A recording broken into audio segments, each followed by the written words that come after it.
South Indian lady super star Nayanthara ఇటీవలే తన ప్రియుడు విఘ్నేష్ శివన్ని బంధుమిత్రులు కొంతమంది సినీ రాజకీయ ప్రముఖుల మధ్య మహాబలిపురంలోని ఒక ప్రముఖ రిసార్ట్ లో హిందూ సాంప్రదాయాలతో ఘనంగా పెళ్లి చేసుకున్న సంగతి మనందరికీ తెలిసిందే.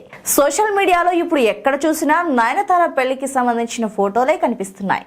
సుమారు 4 ఏళ్ల పాటు డేటింగ్ చేసిన అనంతరం నయనతార విఘ్నేష్ ని పెళ్లాడింది.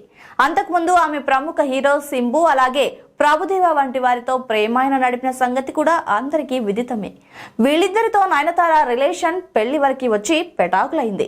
ఇప్పుడు విఘ్నేష్ తో అయినా పెళ్లవుతుందా లేదా అని రూమర్లు చక్కర్లు కొడుతున్న సమయంలో ఇటీవలే పెళ్లాడి సోషల్ మీడియాలో ప్రచారం అయ్యే రూమర్స్ కి చెక్ పెట్టేసింది. ఇక్కడి వరకు అంతా బాగానే ఉన్నా ఇటీవలే నయనతార తీసుకున్న ఒక నిర్ణయం గురించి ప్రస్తుతానికి సోషల్ మీడియాలో హాట్ టాపిక్ గా మారింది.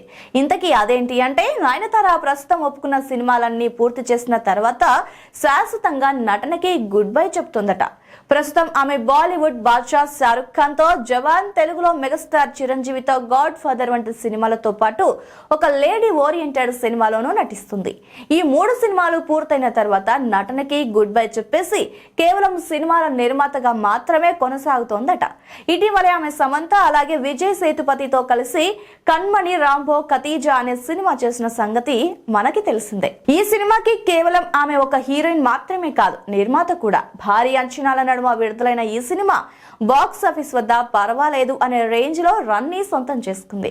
ఆమెకి నిర్మాతగా ఇది తొలి సినిమా కాదు. గతంలో ఆమె 8 సినిమాలకి పైగా నిర్మాతగా వ్యవహరించింది. ఎప్పుడూ భిన్నమైన సినిమాల్లో నటిస్తూ తనకంటూ ఒక ప్రత్యేకమైన మార్కుని ఏర్పరచుకున్న నయనతార నిర్మాతగా కూడా కొత్త రకమైన కథలని ఎంపిక చేసుకుంటూ ఎంతో మంది టాలెంట్ ఉన్న కొత్త నటులని ప్రోత్సహిస్తుంది. ఇన్ని రోజులు కేవలం పార్ట్ టైం నిర్మాతగా మాత్రమే వ్యవహరించిన నయనతార ఇక నుండి ఫుల్ టైం నిర్మాతగా మారబోతుంది. తన అద్భుతమైన నటనతో ఎప్పటికప్పుడు అభిమానులని అలాగే ప్రేక్షకులని ఆశ్చర్యపరిచే నయనతార ఇక నుండి సినిమాల్లో నటించబోదు అనే వార్త అభిమానులకి జీర్ణించుకోవడం కాస్త కష్టంగా మారింది.